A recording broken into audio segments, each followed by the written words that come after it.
This podcast represents the opinions of the hosts of the Laugh Cry Club and guests on the show. The content here should not be taken as medical advice and is for informational purposes only. And because each person is so unique, please consult your healthcare professional for any medical questions.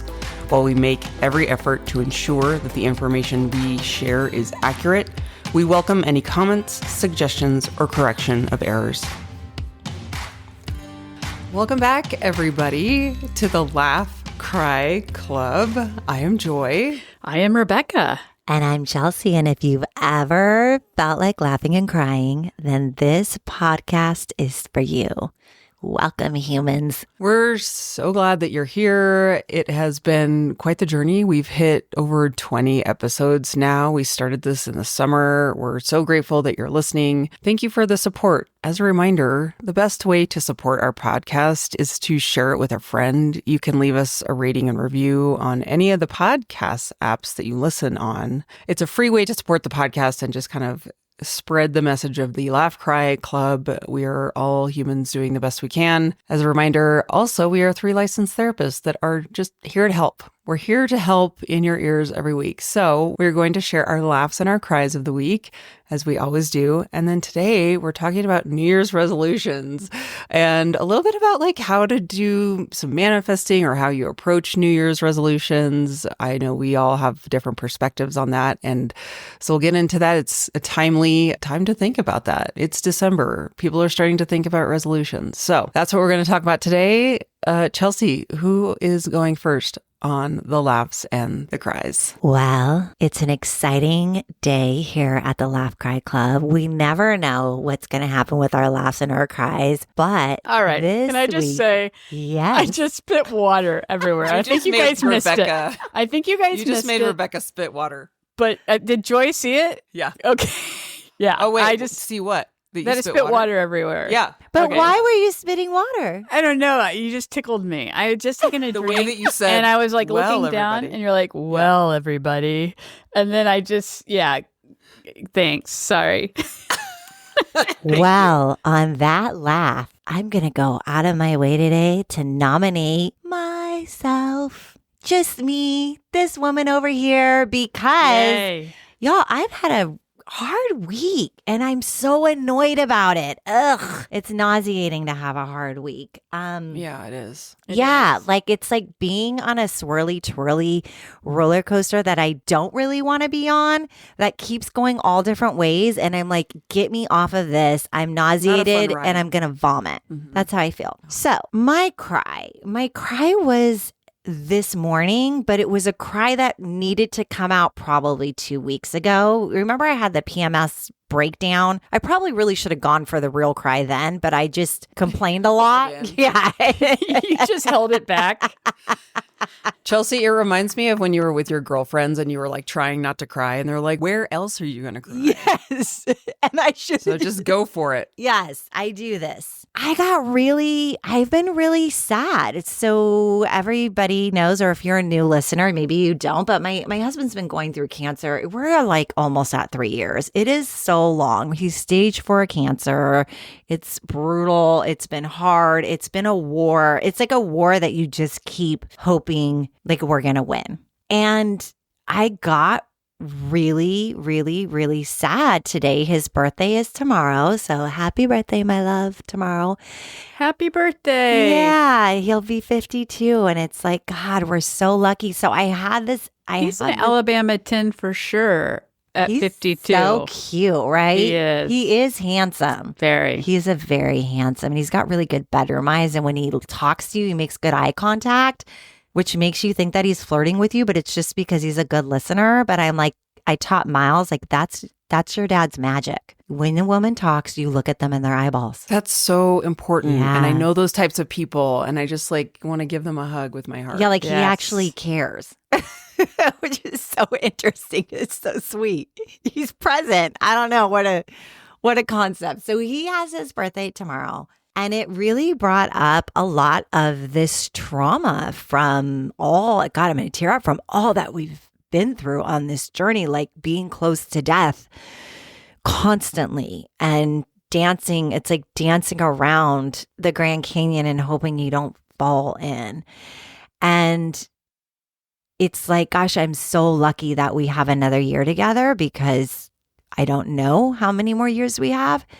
I guess it's like the heavy weighted blanket that you carry and like I've lost my innocence. You know, there was a time in my life where I didn't know life in this way. And now I know it in this way where I see how vulnerable it is and how tender it is. And we know this, like no one's guaranteed tomorrow. Logically, we know this, but our brain doesn't take that in. I don't think at least my brain didn't take that in until I was actually in it myself, in this fight, in this we're having another surgery. We're having another thing. It's relentless. Yeah, it just hit me. I came home from the gym and he was like, you know, what's wrong? And I was just like, I'm just not doing good. And we just like held each other and cried. And it was like, God, it's fucking so hard. It is so hard. So, anybody who's going through a chronic illness, what we would call even the potentially like a terminal illness, like that's, you know, you're fighting for your life. Those caregivers out there, those families out there, I just am giving you all so much love and virtual support as you go through. Please know that if you're a listener, that there are other people like myself who look like we're holding it together really well. And it's a fight. It's my own fight to do my own self-care. I'm like, how many more times can I meditate? How many more times can I exercise? How many times can I write my gratitude? Like, I don't even know what I would be like if I didn't do all those things. Probably like a huge disaster. Okay. So that's my cry this morning. And I'm feeling much better. Like I needed to cry it out and be hugged. Chelsea, I just want to say what a good reminder too that no feeling is final. I feel like we get so scared to turn on those emotions or let those emotions go. I'm speaking for myself, because sometimes you feel like it's going to swallow you whole and you'll like never return from it, or that you'll stay there forever. And it completely sucks. And there's nothing anyone can say to like take that away or make that feel better. But also that you are the type of person that pulls joy from so many moments and also holds the absolute horrible feeling that goes along with what you're experiencing. Yeah. Oh, thank you, Joel. I just want to say too that I think this is an example too of when you don't know what to say because it sucks so bad and there's no words to make it better. But what we can do for you is hold space, and we're willing to do that for you anytime. Rebecca, the bucket. Yes, I'll drive on down there and be your bucket. When you get the buckets, Rebecca will be your bucket. Oh, I love you both so much. Thank you. Thank you. Thank you. So my laugh is, listen, it's the both and. All of it's so screwball. So we were in Birmingham meeting with the liver surgeon to see how Steve's responding to treatment. And we were freezing. Like, I don't know why they make the doctor's offices so flippin' cold. So I have on like a fur coat, Uggs, like warmed up, and Steve and I are like this freezing couple. So I do this annoying thing where my hands and my feet get really cold. I'm the weirdo who sleeps with warm, fuzzy socks on. Like people are like, who sleeps with socks? Like I do everything with socks. I love socks. Like I hate my feet being cold. So I took my frozen hands and I gently shoved them up his shirt on his bare skin. And he told me, Chelsea, you're making my cancer worse. Oh my God. And I was like, that is so mean. And he's like, oh my God. I've never made a cancer joke like that before. And then we were just like crying, laughing. And then the nurse comes in and she's like, what is happening in here? And we're like, we're freezing. And she comes in with the blankets. You know, they have the nice warm blankets that and she wrapped us. She wrapped each of us like both like of a you baby in one. No, we each had our own, but each she had like your own. she swaddled us. Oh, I is love so that. nice. It was so tender. It was so loving and so sweet. It was just a sweet moment. It was one of those moments where like we waited that day 5.5 hours to get these results from the MRI. 5.5 hours we waited. It was like where every noise is nails on a chalkboard and you're cold and you're pissed off. And it's like, but I don't want to leave to go get a coffee because I might miss when they call us in. Like you're in that thing. and then breaking the ice literally by putting my frozen hands on my husband, which was so mean. But my God. sometimes that makes you feel better to torture somebody else, even though it was kind of mean. It's like a humor. Yeah, it was very funny. And then she wrapped us, and then we found out that his tumor is slowly responding, which it's slow as we'll take any response we can get.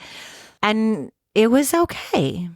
So that's all these mixed feelings that I'm having. And now I'm going to pass it over to the lady who we say, fuck it, jump in her bucket. The one who can sing, the one who can lift heavy things like Cracker Barrel. Who knew? Like Cracker Barrel food and a bag of onions, but does not like it if you smell like onions at the gym. Just a little PSA announcement to those who might be working out with our athlete, Rebecca. Oh my God. Thank you so much for that introduction. I love these introductions. They crack me up. It's like we're roasting each other almost, but in a positive way. It totally right? is. And I love very it. positive. Yeah. I just want to keep doing it. So great. Oh man. I have had a really difficult time too. I am in a position in life where I'm having to interact with someone that I feel my energy doesn't really match with theirs, or theirs doesn't. I don't know. It's like a energy thing, and it's very frustrating and it's hard. And I've been feeling very kind of silenced and kind of discarded too. And I just broke down this week. I don't know. I had something happen. I got triggered. I'm really also recognizing I'm having a lot of trauma responses. So I think that's what's happening. But I just sobbed so much. At one point during this week, I just went into the other room and Robin was there, and I just am like sobbing. And I'm just like, what is wrong with me? Plus, I think there's some hormone stuff going on because I've been having serious hot flashes lately, like killer ones. And I'm just like, what is going on with me? I'm generally a pretty optimistic person, but I have been feeling really hopeless lately. And it was really hard. It's really hard. But I'm, recognizing I need to do my own work and trying to work through that. But that still is very difficult, even for a trained clinician. It's so hard. So anybody going through a hard time, it's hard and it sucks, and we hear you and we're here to support you. That was my cry. I would say too, I probably had needed to cry previously because it was a big ol' of hyperventilating like that. Well, it reminds me of the time too when you dropped a weight on your hand and you were like, it just kind of triggered these emotions out of you that you're like, it just needed to happen. Yeah. It needed to happen. So yeah, I'm just feeling pretty contemplative still, but it was a big cry. My laugh, Chelsea, you're going to love this. I can't wait. Because it is a movie. Because honestly, I would say that last week, I have not been laughing much. And it's really getting on my freaking nerves because I laugh generally daily, multiple times a day. And life is not very funny right now. So we watched a movie over the weekend. It just came out. It's called Dear Santa with Jack Black. I love Santa movies and Jack Black. I love it. Is it about the one where he's like Satan or something? He's Satan. Yeah. Yes. So I think it's on Paramount Plus. But this kid, I think he's dyslexic. So he writes Satan on his letter to Santa. And then Satan shows up, who is Jack Black, by the way. And the kid. So perfect. Doesn't know it's Satan at first because he tells him like, yeah, you wrote this letter. And then basically it's a whole thing about Satan and this kid and his Christmas wishes. And you get 3 wishes. And after the 3rd wish, Satan steals your soul. It's funny. It's a family friendly movie. But there's just some crazy things. Like he calls his kid fudge nuts at one point. And I'm like, that is freaking hilarious. And then he makes a really inappropriate joke. I hesitated even saying it here, but I might get some flack for it. But it's Jack Black. It's a funny movie. The kid's like running away from him, like on his 3rd wish, and he like freezes him. And the kid's like, don't touch me, I'm going to scream. And then Jack Black says something like, don't worry, I'm Satan. I'm not a close, trusted relative. Oh, Totally inappropriate, but Wow. It's the inappropriate that makes you laugh. I was like, oh, he did say that in this They- family-friendly they movie. put that But in a movie. listen, stranger danger, y'all, is only 10%. So It is true. It is true. The It's It is a a truth. fact. It It is. is a fact. It's a statistic. So they're just So stating the facts. maybe that'll help somebody, right? Yeah. Because it's Yeah. funny and horrible all at once, but it's actually really true. Like when I used to role play with Miles and Charlie about, because worked with sexual trauma, I would be like, the neighbor who we love and trust comes over and says, "Hey, do you want to have some ice cream? What do you say?" And they are like, "Yeah." And I'm like, "Absolutely not. You say you get your mother and you have to ask permission."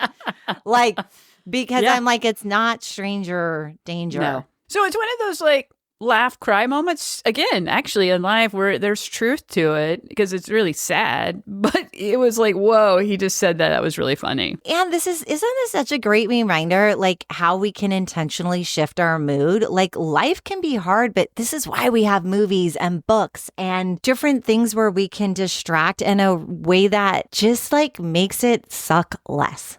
Yeah. Yeah. 100%. It's like, that's why we love comedy, Rebecca. Like, they make jokes of things where you're like, oh my gosh, like they say things that are super true and it may feel inappropriate, but they push that line of like humanity. And I love that.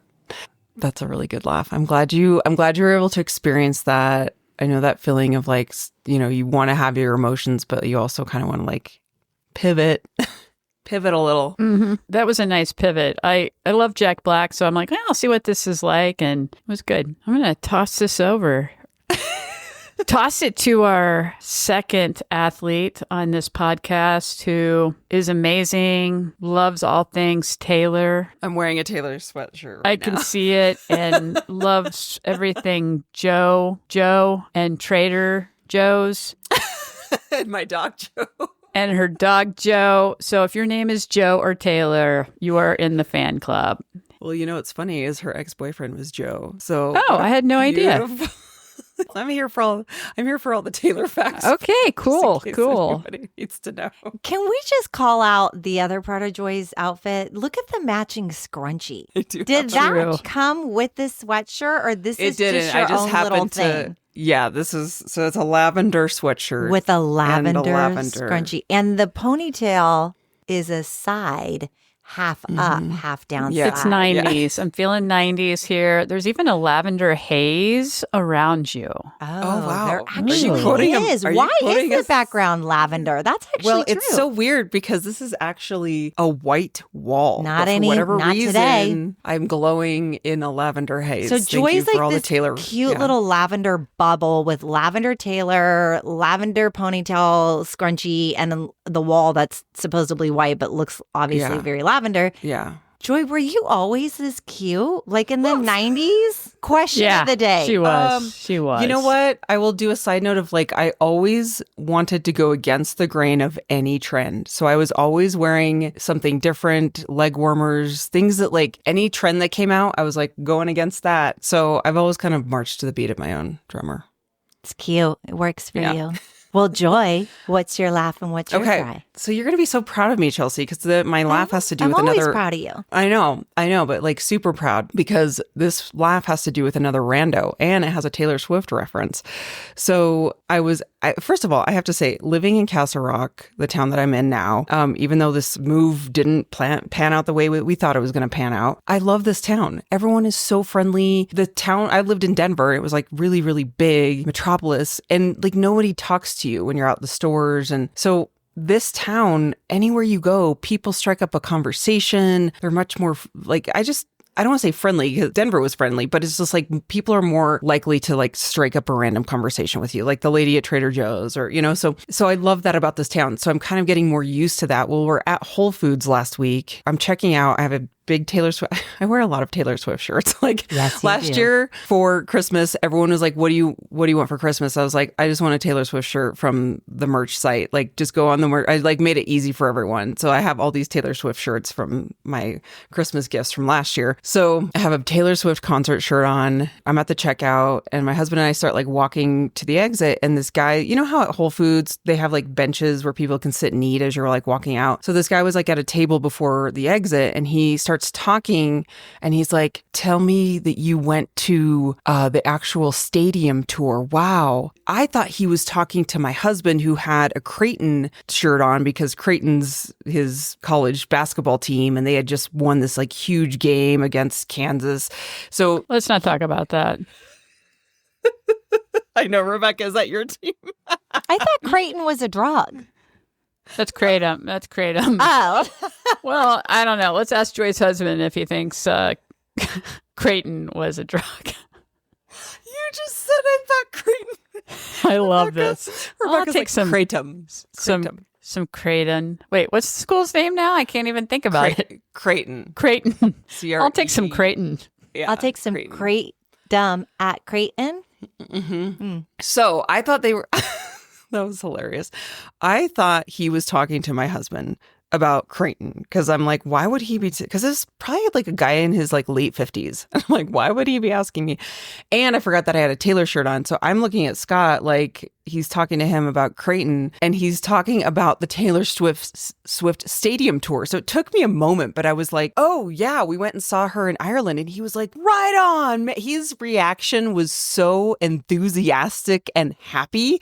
It just like made my day. And I started laughing because he was like, that's amazing. Not only that, this was like someone that you would look at and not be like, he's a Taylor Swift fan. It was so one of those moments where I left and I was like, that was just such a lovely, happy, joyful interaction where we were like, we got to see her in Ireland and told the whole story about Ireland. And he was like, no way. And he was like so excited for us.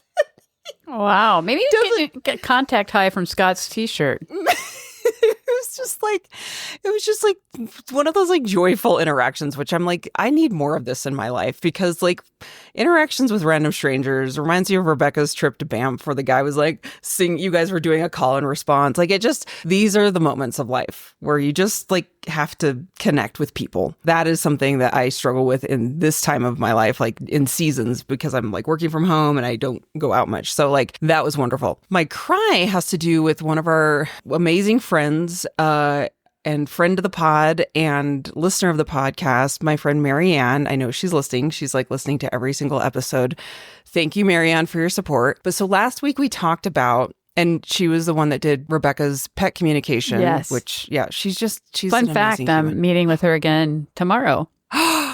Oh, I love that. I love that. So she texted me after that episode last week where my cry was around Thanksgiving. As you may recall, I was like feeling really down because it was like a really lonely Thanksgiving and I was trying to, reframe it. And she goes, I'm glad that your Thanksgiving turned out to be a good day. But I just want you to know we are the village, and we reference the puppy because we're in the puppy raiser community for canine companions. So Marianne, myself, and this like group of 10, 15 people, we call ourselves the village because it takes a village to raise a puppy. So we were like, hey, village, you want to get together on this day, So she was like, you can always reach out to the village. If you would have said to any one of us, I'm alone, I have nowhere to go, you would have been over to our house in a heartbeat, basically. Like, we take care of each other. I just cried because it was like such a sweet reminder of like how sometimes we feel like we are alone, but we just like, I didn't even cross my mind to reach out to someone. And I think it might have been a fleeting moment to be like, maybe reach out, but I felt like embarrassed to be like, I don't have anywhere to go. But with this group, I would have not felt like that. And it didn't cross my mind. And it was just such a sweet reminder of like, I'm glad you did make it a good day, but you were never alone. And I especially feel it with this group of people because we're all like animal lovers. A lot of them don't have children. So we like relate on a level of like lifestyle that not a lot of people can relate to. And so I just feel like it was just such a beautiful friendship moment. So Marianne, you're the best. And thank you. It's so wonderful. I'm glad that you have that type of community. It's nice to have communities like that, isn't it? It really is. And I swear, anyone out there, if you're lonely, you don't have a social circle and you're just like dying for that community, volunteer with Canine Companions. I'm not trying to plug it. I truly mean it from the bottom of my heart. These people are salt of the freaking earth. And like, it's just a great community to be a part of. And I'm so thankful for them. So, and I'm going to add one more thing to this. Joy, your self-disclosure and being willing to be vulnerable is what opened the door for somebody else to see you, remind you that you're loved and that they want to be there. Not that it's a burden, not that whatever. And I think we do this a lot. We shut off our vulnerability because So we're true. embarrassed and we're like, That's so oh, true. I'm judging myself. Really, gosh, I could probably go to the local bar and be like, I don't have anywhere to go to Thanksgiving, and someone would invite me over and be like, you're welcome. I love you. Here, come, right? Right. Because we all want that human connection, but we're also worried about our own internal dialogue of being a burden or annoying somebody or something like that, that sometimes we get in our own way when really human connection is something that we are wired for. We're wired to give each other love and connect. So shout out to Joy's vulnerability. Shout out to the Canine Companion community for reminding all of us that there is community. And thank you actually for the work you're doing is really amazing. Yeah. Yeah. Well, thank you. And I feel so grateful for this platform too, because it just kind of adds to that. I don't feel alone. And this has been such a savior for me in so many ways. So super grateful. Okay. Let's pivot to our topic of the week, New Year's resolutions. And this topic came up because last year, well, first of all, it's the end of the year. We're thinking about New Year's resolutions. Last year, Chelsea did this amazing program called 30 Days of New. And I was like, Chelsea, would you want to talk a little bit about that? It might kind of parlay really well to thinking about doing that with our community if you're interested in that and signing up to do a 30 Days of New with us behind a paywall. But it just also got me thinking of a little bit of the pressure that comes along with New Year's resolutions. So I want to start with how you each think about New Year's resolutions. Do you do them? Do you believe in them? How do you approach them? Rebecca, you can start. How do I approach New Year's resolutions? Oh, man. I am not one to do New Year's resolutions. I think I did when I was younger, but, it maybe lasts for a day or a week. But I think to keep it going is really hard for people. So I don't make New Year's resolutions. What I do every year, I've started doing this probably for the past 5 years, is that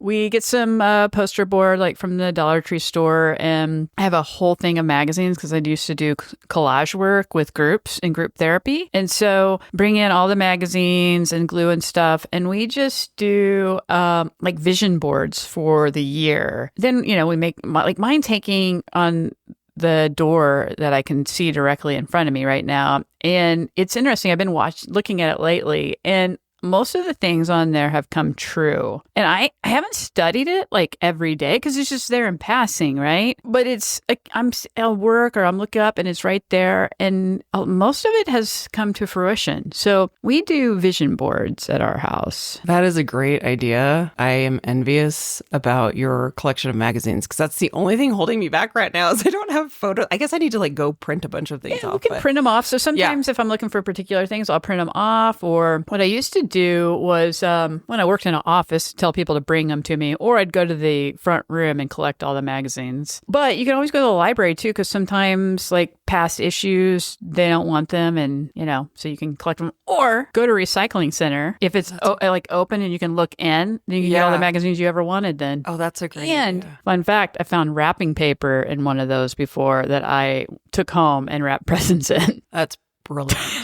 Chelsea's cracking up right now. Recycle. Yes. I'm laughing because I posted a thing today on Walsh Wellness where I do like coaching and therapy and those things. I posted a thing and it's a trash can and it says, "We recycle our negative thoughts. Maybe you should throw them in the trash," is what I wrote. Well, here's Rebecca coming to pick your negative thoughts up, and so she can hear them. So I'm just having the visual of the recycling. Then just anyways, sidebar, does not matter. You can for vision boards. I do a digital one. So I do it and then I make it my screensaver because I work on 2 screens. Actually, I have 3 computers. So I have vision boards that I do at the beginning of the year and then it just stays. And kind of like what you're saying, Rebecca, it's there, but I don't know how much I pay attention to it. It's just the reminder that it's there. And what do you think about resolutions, Chelsea? Like, are you pro? I mean, I wouldn't say that I use the word resolution. So when I look at a new year, I look at this as an opportunity to shed what no longer serves us and to bring in something that aligns with your higher sense of self. So when I look at life, my perspective is we're always learning. What I believed last year may be different this year because I'm a lifelong learner. I'm always going to be taking in new information. So the stories I'm telling myself, a negative thought that I'm telling myself, something from the past that felt sticky, like, did I process it enough to let it go? So my way of doing things is when around this time of year, I start really thinking and reflecting. And it might be why some of that sadness came up today for me, because I really reflect. I start really processing. And I've been doing this process for maybe 7 years now, 8 years, for a really long time. So I start around this time where I start thinking, what is no longer serving me that I really am ready to say goodbye to? And these are not big things. So I kind of believe going like 1% to 2% better. Like, I don't believe like, okay, I'm going to go to like, oh, I have I don't know, some diet or some sort of thing. Like I don't do that kind of extreme because one, I know it doesn't work. And two, that doesn't align with my greatest sense of self. So I look at like a big picture of what I want to let go of. So do I want to let go of a scarcity mindset? Do I want to let go of a limiting belief that I'm kind of getting in my own way? Am I working too hard in an area and I need to like back off? So I kind of look at that and I look at it in different categories. So I look at employment, career, what's working, what's not working, what do I want to see? And that's it. This is like a meditative process to start really visualizing what it is that I think would be amazing. And then breaking that down into small steps of how I'm going to get there. So I start with career, then I look at like family, what's going really well, what is it that I want to improve on, whether that's communication, whether that's having more adventures. This last year was more adventures with the family. So it was once a month adventures and then dates with my kids. And I'm not regimented with it. It's just, I know this is my intention for the year. So anytime I have an opportunity, instead of driving to sports and bitching and complaining that I hate driving, it's like, ooh, let's go stop and get like a fun little coffee and like, let's listen to let's make it enjoyable, being more mindful. So I'm talking a lot, but I break things down into categories. And then I also look at the things, pain, trauma, wounds, things that I've been stuck that I'm like, I'm done with this fucking story. I'm done with bringing this story into my life. So I've had years where I've had horrible narratives, bad, terrible things that have happened. And I'm like, I'm done identifying with that story. I've done therapy. I've journaled through it. I've talked through it. I've done all the things. Why am I continuing to carry that in? I need to just remind myself like I've processed it and it's done. So I can get intentional about something big as well. Moving forward this year, it's going to be letting go of the fear and scarcity with the life with cancer. Like, I am present, I am mindful, but it's really like stopping fixating on results of CT scans, of feeling like, oh, my heart's racing as I talk about this, because that's going to be really hard for me to do the work around. So I break things up into categories. I want to take in all the things that are working. I want to tweak the things that aren't working. And I want to be really intentional with different categories. Chelsea, I really love how you said you start looking at it like I'm done with that story, because it's a perfect time. It's a bookmark of the end of a year. Fresh new things come, or we have the opportunity for new things. And so it's like, this is a perfect time to be done with stories that we don't need in our lives, that don't serve us. Yeah, because it's a chapter in a book. So now I'm starting a new chapter. Do I want to bring in that same boring old story that like makes me feel terrible? Like, what's the point of it? Especially if I've done the work to heal it and process it. You can't do that without doing the work, which, you know, is part of, exploring and feeling your feelings and processing, like kind of beating that dead horse, but then it's beaten dead. And sometimes we forget that it's okay to leave that. Joy, what do you do? Do you do resolutions? I have done over the years a word to anchor to. I remember this. I love your word. Tell us about that. Yeah. So, and I just want to reiterate to Rebecca what you said around, and Chelsea, around like the chapters. I love New Year's because there is something very magical. We think of our lives in years. I think of that Rent song 525,600 minutes. How do you measure a year? In daylight, in sunsets, in midnights, and cups of coffee. How do I not know this song? It's one of the best songs. It gives me the chills. It gives me the chills. I'll send it to you, Chelsea. It gives me the chills. We'll put it in our listener notes for y'all. I think of the years are magical because they are like, a chapter. And so what a beautiful ritual to start a new year thinking of this. And so I've been making it more of a word of intention for the year. So this year, be careful what you effing wish for, because my word this year was growth. And I didn't like the growth that I had to go through. I'm crying. I was like, oh my gosh, Joy, I can't believe, because I was just like, when I set the word growth, because it really just like came to me, I was like, oh, this will be like, I'm just going to challenge myself professionally and like read more. And I'm just going to like emotionally work on some things. And oh my gosh, it completely just threw me in a dryer and tumbled me around. So I'm grateful for the learnings. But that's just something that I've really been focused on for every year. Sometimes I'll do dry January just because I really like the app. It's like something I can track for 30 days. But I try not to be rigid and think long term. I don't do well with thinking of it for the entire year. However, the word works for me because I can just think of it every once in a while throughout the year, as opposed to like, what was I supposed to do today? So that's usually kind of how I try to approach it. That's awesome. I remember you saying this word. And so over the weekend, I was doing some journaling. I was like, oh, what's a word that I can kind of hang my hat on with this? And I came up, what hit me was like reinvention. Like, I haven't thought it through if that's going to be my word yet for 2025. But in this moment, that is my word, reinvention. That's a powerful word. Isn't it? Yeah, it's a powerful one. I can't wait to see what you do with it. I already have my word for 20. I think I have it, but I won't share it yet because I want to make sure we have time to talk about. Can you just say maybe what you think it's going to be? Because I'm not going to be Joy, focused. come on. Yeah, I cannot handle this. No, okay, I can't. I don't do well. I can't handle it. No it's cliffhangers. Abundance. Yeah, None. It's abundance. Oh, abundance. I love that one. And it came to me in the shower today, actually. I was like, you have such a limiting belief around what is possible for you, whether it be financial, whether it be professional, whether it be like this wonderful podcast we're doing. I catch myself so easily falling into this default of not so much like negative thinking, but I was like, oh, your word's going to be abundance because you are going to be held accountable to that. Be reminded of when you hit those limiting beliefs because they are sneaky little bastards. I don't want to do that anymore. So that's what I'm thinking for 2025. I really like that because when we're looking at a word, words are powerful. So this is something we can think about when we're starting a new year. Sometimes it's radically eliminating a word that's carrying a level of energy that is not serving you. So we think about this. People say, oh, I'm fat or I'm poor or I'm not smart enough or I'm not this or I'm not that. Like, okay, we're done with that. We're not saying the not anymore. You're improving, you're, getting healthier, you're this, you're that. But we want to eliminate words carry energy. And the difference between people and who's happy, who's not happy, who's living an abundant life, who's not living an abundant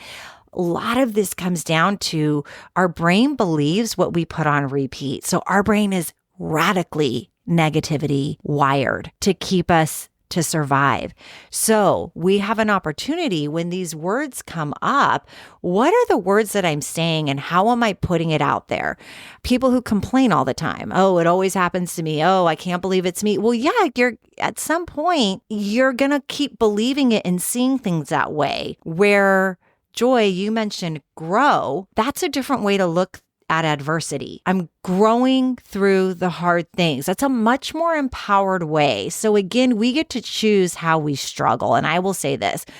Some words inflict needless suffering. When you're a victim, you're needlessly suffering over and over and over again. When you can figure out how to navigate through, build resilience, build growth, build opportunity, search for higher, search for a little bit better, then you are able to start having behaviors that match where you want to be. Thoughts, feelings, and behaviors all go together. So you change one, you change all of them. So if you notice a thought and you're like, abundance, right now I can't pay for this, my tags at the DMV, and you're going abundance, your brain's going, I'm going to figure out how to pay for these tags and more. The behavior is going to start to match it. So if you take nothing from this podcast other than your words matter and pick a new way to look at things, that's a great place to start. Yeah, like be careful of how you talk to yourself. It's so true. And it's so easy to fall into a pattern and not realize you're doing it, which is why I was like, oh, abundance. Like that is something that I need to help hold myself accountable to, because I do fall in the trap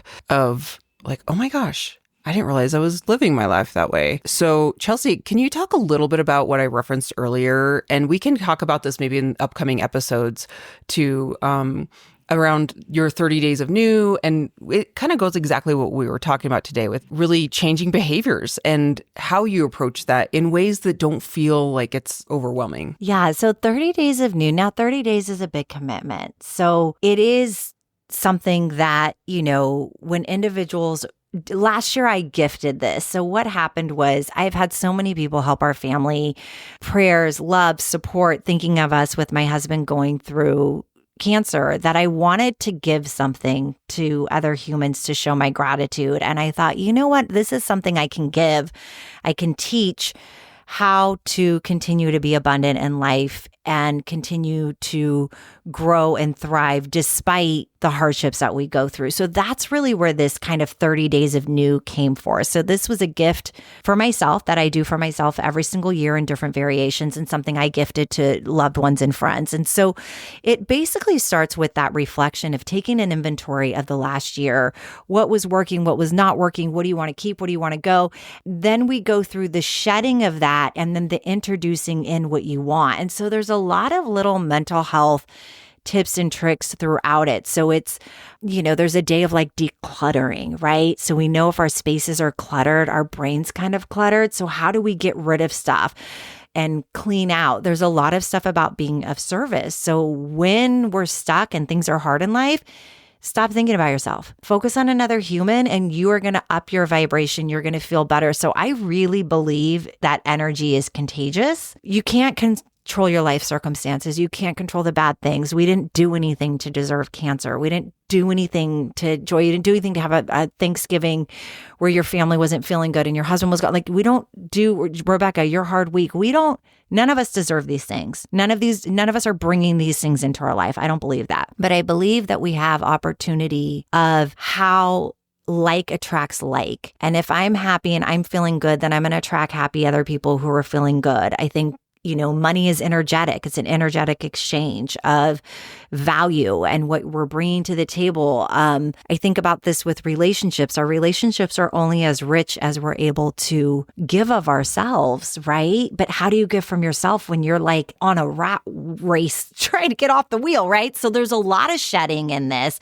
There's a lot of intentionality of what you're bringing in. There's a lot of getting still. And really the commitment is about 5 minutes a day. It's a reading and a behavior. That was what 30 days of new was. And this year I'll probably do it again and revamp it, maybe like a 21 days or shorten it, or maybe make some of the things because I did ask for feedback of what would make it where people could make it more digestible. But I've done this every year for a long time. And I can tell you, there's a lot of magic that happens. There's a lot of magic. And you might look and say, like, Chelsea, look at your life right now. Is that magic? My life's pretty magical. Even in really terrible circumstances, I feel very lucky. Yes. Rebecca just held up the book Big Magic, which is such a great book. I don't know Big Magic. Oh my gosh, Chelsea, you have to read this. Elizabeth Gilbert. It's so good. It's so good. Highly recommend that. Yeah. Before I forget, because I know we're running out of time too, we were talking a little bit about manifestation, like as we were kind of talking about this episode. So we can kind of just continue this discussion as we're ending the year and checking in. But Rebecca, you had something that I wanted to follow up on around sometimes manifestation. We kind of get caught up on like wanting to see the fruits of our labor like right away. And sometimes it takes a long time. So can you share about like sometimes we got to be patient, and also maybe it doesn't look the way that we thought it was going to look. So if you don't mind. That is 100%. Yeah, I'll try to make it really short. But, essentially I was in this is a previous situation. I was in a job situation I wasn't really enjoying. And I thought, okay, I got to get myself out of here, right? So I started applying, doing all the things. And then I was like, oh, I had these interviews happening. And I'm like, oh, this is my way out. The universe is going to finally give me what I need. Great interviews. I'm like, oh, totally. These are going to happen for me, right? I deserve this. I mean, come on. Give me a break. Because I feel like I'm one of those people that don't have a lot of luck. And it's like, finally, thank you, universe. And so had the interviews. Words have power, Rebecca. I know. I don't have a lot of luck. I'm sorry. My bad. Erase this, whatever. Universe, please forgive me. Don't listen to me. Okay. Ignore that. Let's delete that. Anyway, this is part of the story though, right? How I was thinking. First job, rejection, totally lame reason. Okay. And I'm like, okay, so the second one's, I just know this is going to happen. I get a rejection number 2. Now, I really should have gotten that job and I was supposed to get it, but the company's decided not to fill that position. But I felt so strongly about job number 2. And I'm like, no, this is supposed to happen. So a couple of months later, because I got my mind straight, a couple of months later, I get an email. Hey, do you want this job? This is from job number 2. And at that point, I said no because it wasn't fitting maybe what I was looking for. But I'm like, no, I'm still supposed to be in line with this place for some reason. I just felt it. And so a management position came open. And then I was like, I applied for that. Then the next thing I know, hey, do you want this job? And I'm like, the funny thing is, I thought that's what I was supposed to be doing, right? But I said, no, I'm not going to do that. I still feel there's somewhere in this background, there's something else going on. I feel like it's with that place. I'm not for sure, but something is happening. And, I almost gave up because I thought it was 1 and 2 back like 6 months ago, right? Like that maybe, or the 6 months during the story, that's what was supposed to happen. But I just became patient and I recognized that my energy was building for this really great thing to happen, but you cannot control the timeline. That is the thing, because we all want it like, I'm going to manifest this now. That's not how it works. That you have to actually set the goals and do the work, or you're not going to, manifestation is not going to come to you. It just doesn't fall out of the sky to you. It's because you've put the intention, the energy in it, you've stated the words, and you've done the work. And you've let it go. Yeah. That's You've let the it, missing you've like piece, released is it. we hold on to it and squeeze it to death. Yep. And then people are blocking. That desperate energy is so unattractive. It's we so see unattractive. this with dating. Yep. We see people go, Yep. I'm such a good catch. It's like, you are a good catch, but you get this person, you're squeezing them to death because you want this so bad, like you're getting in your own way. So I'm going to quote, I think it's a Gabby Bernstein quote where she says with her manifesting, this or something better. So when I pray, even with cancer, I say, okay, Lord, I want a clear scan for Steve, this or something that's in our highest, greatest good. Like this or something better, something better, where I'm like, I'm going to get out of the way of the results because I don't know what other lessons we need to learn. I don't know what other parts of this journey we need to go through that's going to bring us full circle. But that's always where I hold on to, like the releasing. So with the manifesting or New Year's, after the 30 day, I put it in a box and I leave it and I don't look at it again. Such a good I idea. write I used to do this that. this or something, this or something That's better, a great idea. and it goes in a box. I actually have 3 wrapped boxes that have some sort of manifesting in them where I wrote these notes to myself and wrapped them as a present. I'm not ready to open them yet, but I will maybe in 6 months because I did that about 6 months ago. That's such a Is good that idea. so weird? No, we used to do that at my old job because Really? my old supervisor was an amazing, rest in peace. She passed away a few years ago, but she was such a great mentor, and she would have us do that as a team to be like, what do we want for the year for this team? And we would just put it in a box. And then every once in a while at a team meeting, she would start reading them. And we're like, holy cow, that came true. Wow. She's the one that inspired me, that got me to win all those Emmys when I was at the DA's office. Oh, that's so awesome. She was the one, it was all because of her, because I was like, I want to do this, this, and this. And she's like, put it down. It's already done. It's yours. Like, she was just so a cheerleader. And I won freaking all these Emmys because of her. And I was like, never in my wildest dreams. So like, like to your point, Chelsea, too, is our brains like this or something better. Our brains aren't wired to think that big. You know, we kind of think, well, maybe this or maybe this. And so I just love that reminder. And if I can also share really quick, like, because I had this beautiful moment, like Rebecca, how you were talking about the job, it reminded me when we had some turf installed in our backyard recently. Long story short, when we bought this house, it came with like all the landscaping except for this like little patch of grass. So we had to like, you know, hurry up and fill it. We got some turf in there. So we got the yard all done really quickly. And I was sitting out there with my dogs and I was like, oh my gosh, I've always dreamed of having an amazing backyard with my dogs. And like, holy cow, it hit me that manifestation had just happened.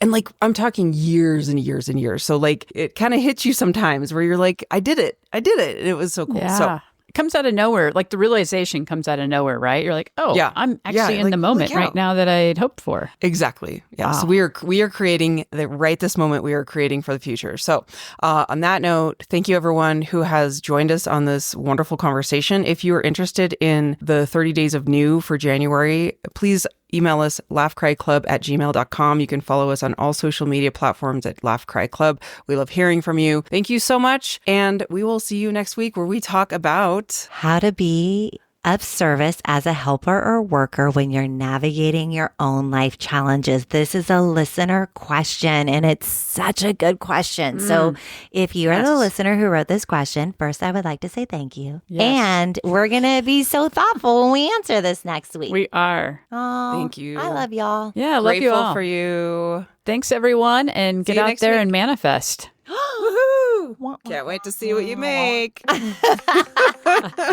Bye. That's life, baby.